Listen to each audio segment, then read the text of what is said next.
কেন এইভাবে দাঁড়িয়ে আছে বলতে পারবেন? এটা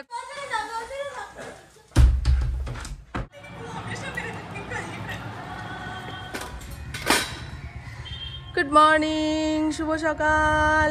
আজ হলো বৃহস্পতিবার, ঘড়ির কাঁটা প্রায় 10টার ঘরে। প্রত্যেক দিন ভাবি বুধবার রাতের দিকে ঠাকুরের বাসন কোসনগুলো মেজে ঘষে রাখবো, বৃহস্পতিবার দিন সকালবেলা স্নান করে উঠে এসেই পুজো দিতে পারবো। আর ভুলে যাই, নাহলে আলস্য ধরে। আগে ফরিনকে ছাদে নিয়ে যাই।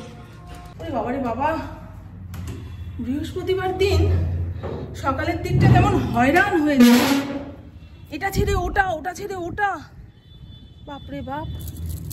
আসলে খুব সকাল সকাল ঘুম থেকে ওঠা হয় না তো, রাত করে ঘুমালে কত সকালে আর ওঠা যায়। আর দেখুন না, এখন কাকগুলো এত বাড়াবাড়ি করছে, মুখে করে হাড্ডি গুড্ডি কান মাথা নিয়ে এসে এই টবের কোনায় কোনায় রাখছে। সেদিন ফড়িং দেখি এখানে হাড় চিবাচ্ছে, আমি হাড় পেলি কোথায় রে? তারপরে দেখলাম। চলো বুঝলেন, সরো তো, তুমি বড্ড বাড়াবাড়ি করছো ফড়িং। আজকাল তুমি কারোর কথা শোনো না, নিজের মর্জির মালিক হয়ে গেছো। চলো।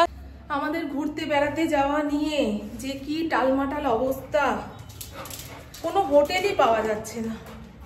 পেলেও মানে যেখানে থাকার ইচ্ছা সেইখান থেকে অনেকটা দূর, প্রত্যেক দিন যাতায়াত করতে অসুবিধা হবে, এই সমস্ত ভাবনা চিন্তা করে মানে মনের মতন হোটেলই পাচ্ছি না। এখন জানি না, ঠিকঠাক হোটেল না পেলে হয়তো ঘুরতে যাওয়াই হবে না। না, ঘুরতে যাওয়া হবে, যে জায়গায় যেতে চাইছি সেই জায়গায় হবে না, অন্য জায়গায় হবে। এবারে বলবেন যে জায়গা জায়গা করে তো মাথা খারাপ করে দিচ্ছ, জায়গার নাম বলছো না। কারণ সব ঠিক হয়ে যাক, তারপরে বলবো। চলুন এবারে পুজোয় বসি। প্রভু আসবে, শিবের মাথায় জল ঢালবে, ওম নমঃ শিবায় বলবে, নেমে চলে যাবে। ও সব কিছু তাড়াতাড়ি, আমারই একটু দেরি হয়। রান্না বান্না পুজো আচ্চা সব কিছু একটু সময় নিয়ে করতে পারলে আমার মনের শান্তি, আর কাজটাও যেন ঠিকঠাক হয়। আর তুলসী গাছের অবস্থা দেখুন, এটা না দেখালেই নয়। কিছুদিন আগে পুরো ঝাপড়া দিয়ে উঠেছিল না, তুলসী গাছে জল না দিতে দিতে দেখো নাকি এই টাইমে পাতা ঝরে যায়, জানি না। বলবেন তো, তুলসী গাছটা কেমন ন্যাড়া ন্যাড়া হয়ে যাচ্ছে। অন্য টাইমে চলো না, অফ সিজনে ওই ওই তারা হোটেলেই উঠবো। ঠিক আছে, আমি ক্যান্সেল করে দিচ্ছি।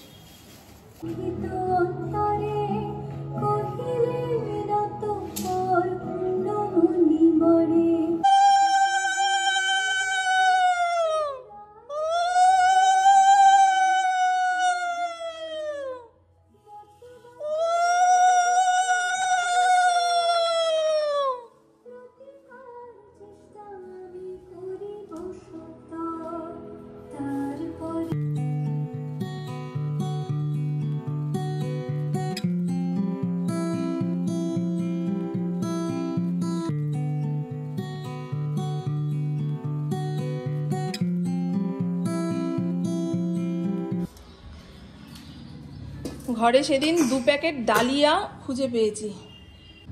কে এনেছে, কবে এনেছে জানি না। আমাদের ঘরে ডালিয়া খুব একটা খাওয়া হয় না, হয়তো কোনো কিছুর বদলে এটা চলে এসছে।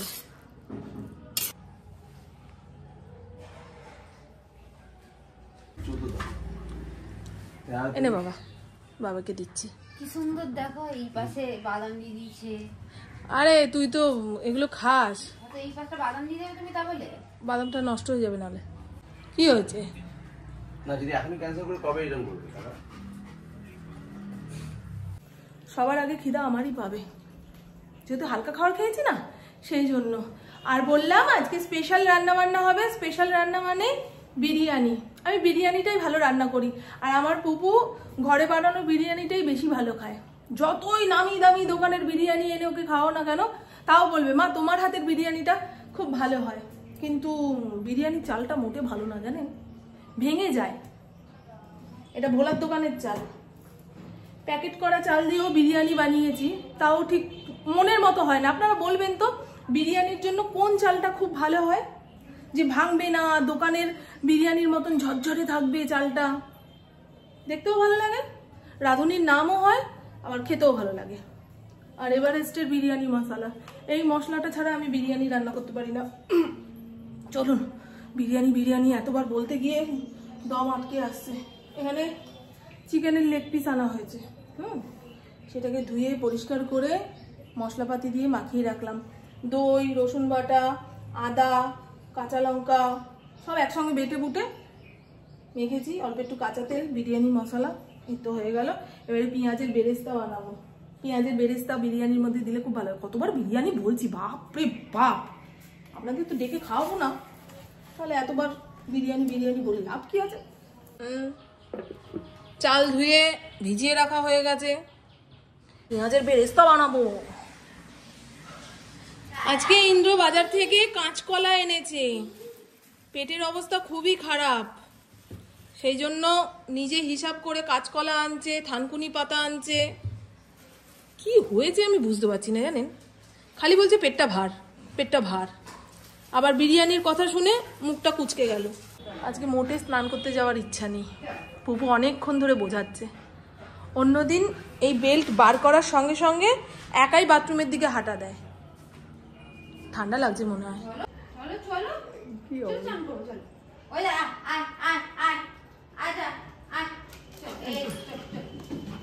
ধরো বুঝে গেছে।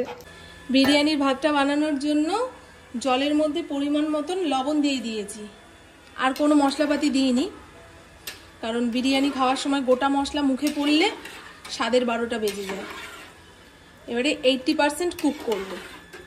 বেরেস্তা ভাজার জন্য কড়াইয়ের মধ্যে সাদা তেল দিয়ে দিয়েছি, আর পেঁয়াজের মধ্যে চিনি মেশানো রয়েছে, তো তেলের মধ্যে পড়ার সঙ্গে সঙ্গেই লালচে রং ধরে যাবে।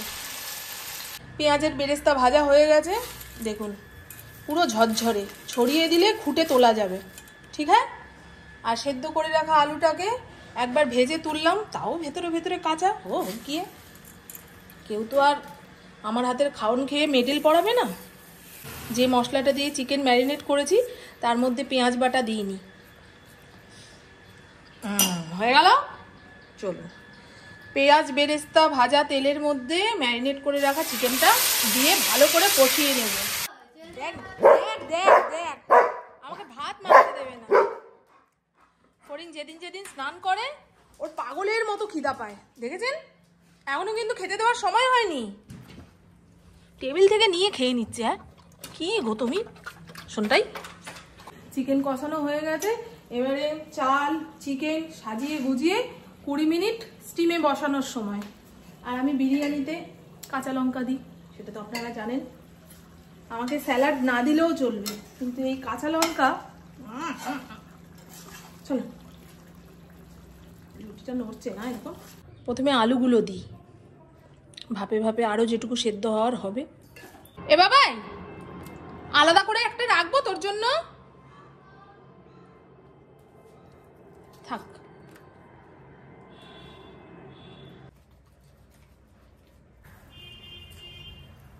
মিঠা আতর দিলে বিরিয়ানির গন্ধটা ভীষণ উগ্র হয়ে যায়, তাই কেওড়া জল দিচ্ছি।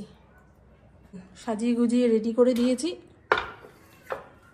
এবারে লঙ্কাগুলো অ্যান্টেনার মতো গুজে দেব। 20 থেকে 25 মিনিট স্টিমে রাখলেই হয়ে যাবে বিরিয়ানি। হলো, ঢোকো। হাই দোস্ত, দেখুন আমরা আজকে বিরিয়ানি খাবো।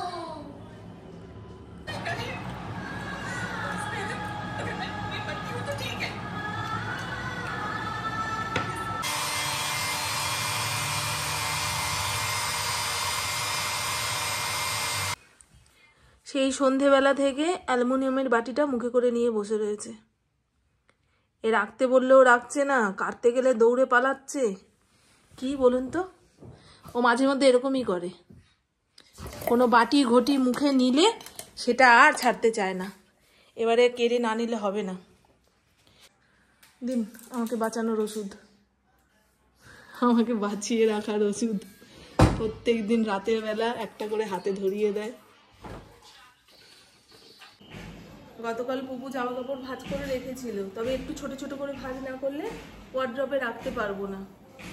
আর আমার ভিডিও এতদিন যারা দেখেছেন তারা নিশ্চয়ই জানেন শুক্রবারে আমি কোনো রকম ভিডিও করি না, কারণ ঘরদোর পরিষ্কার করার একটা ব্যাপার থাকে। আজকে যতটুকু পরিষ্কার করতে পারবো, আর বাদ বাকিটা কালকে। যেমন বাথরুম পরিষ্কার করা, এই হ্যানা ত্যানা, জানিনি তো এত বড় বাড়িতে মানে বাসন মাজার লোক ছাড়া আর কোনো কাজের লোক না থাকলে কত ধরনের কাজ ঘরের মানুষদের করতে হয়। সেগুলো করব, তবে একটুখানি বসে নিই মানে এই ব্যায়াম ট্যাম করলাম। ওপর দিয়ে ঘাম ঝরছে না, ভেতর দিয়ে ঘাম বেরোচ্ছে, সেটা একটু কন্ট্রোল হোক। তারপরে নিচের ঘরের দেয়াল মুছবো, বিছানার চাদরটা পাল্টাবো, এই তো।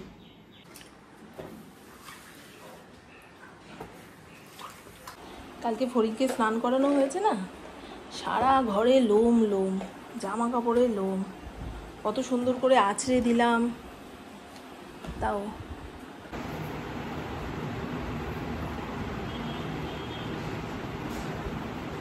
দেখেছেন, আপনাদের সঙ্গে কথা বলতে বলতে এই ঝুল ঝাড়ুটা নিয়ে নিচের ঘরে হাঁটা দিলাম, বিছানার চাদরটা নিলাম না।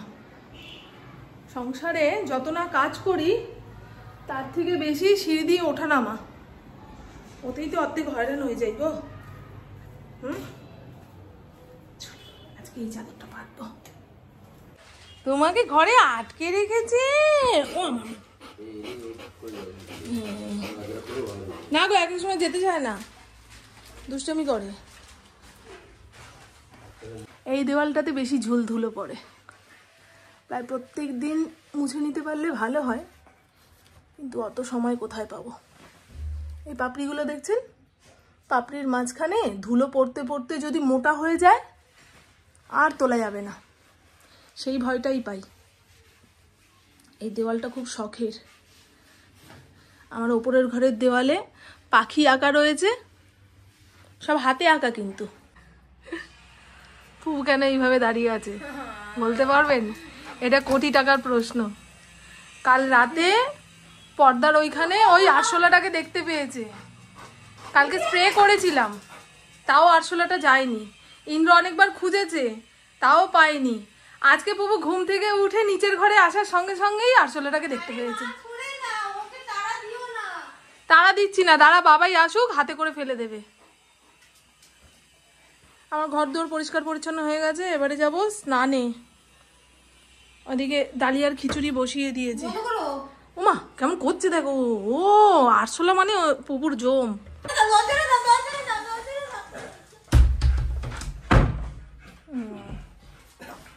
কি পকেটে পড়বে নাকি? কি অবস্থা, এখানে ফেলে দিতে। ও ঠিক আছে যাও যাও, দেশের বাড়ি ডাকতে যাচ্ছে, আরশোলাটাকে দেশের বাড়ি ডাকতে যাচ্ছে। আমার ফড়িংও করে লাফালাফি। দেখো দেখো, কি দেখেছিস রে তোরা, কি দেখেছিস রে? বাবা কি নিল যেন একটা, তদন্ত করে বের করবে। এ আর একজন। আর এই তো বন্ধু, স্নান করে আসার পরে যেন জম শীতে ধরছে। একটু রোদ্দুরে বসতে পারলে ভালো হতো। এখন আর ঠাকুর ঘরে যাবো না, ইন্দ্রর পুজো হয়ে গেছে। নিচের ঘরে আসুক, খেতে ঠেতে দিয়ে আমি এক কাপ চা নিয়ে বসি, তারপরে দুপুরের রান্না বান্না। আজকে শুক্তো রান্না করতে হবে। কালকে বিরিয়ানি খাওয়ার সঙ্গে সঙ্গেই বলছে, কি হলো কাঁচকলা এনে দিলাম, শুক্তো হলো না। আমি হবে কালকে। আর একটু আগে সমাধি ফোন করেছিল যে মামন চাতরার শেতলা তলায় আজকে অষ্টমী পুজো, যাবে? আমি বললাম দাঁড়াও দেখি, সন্ধ্যে 6টা 6:30টার সময় তোমাকে খবর দেবো।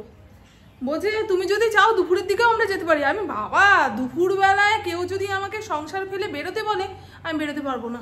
লাখ টাকার প্রলোভন দেখালেও আমি বেরোতে পারবো না, সব লন্ডভন্ড হয়ে যাবে আমার।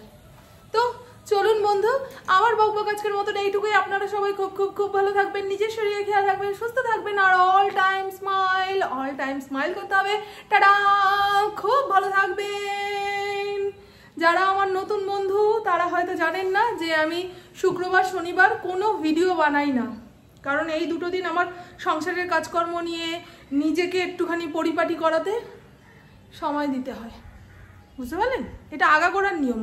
যদি বিশেষ কোনো ঘটনা এই শুক্রবার শনিবারে না ঘটে তাহলে আমি আর ভিডিও করার চেষ্টা করি না, বুঝলেন? চলুন, অনেক কাজ করে ফেলেছি বাবা আজকে।